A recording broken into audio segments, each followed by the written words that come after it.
మనం చూస్తున్నది విజయనగరం జిల్లా సంతకవిటి మండలం సిరిపురం గ్రామానికి సమీపంలో ఉన్నటువంటి రెల్లిగడ్డ పూర్తిగా ఉగ్రరూపం దాల్చింది.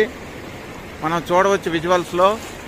తీవ్ర ఉగ్రరూపం దాల్చినటువంటి ఈ రెల్లిగడ్డకు సంబంధించినటువంటి బ్రిడ్జు, రెల్లిగడ్డ పైనుంచి ఉన్నటువంటి బ్రిడ్జ్ కూడా పూర్తిగా కోతకు గురైంది, నాశనమైంది.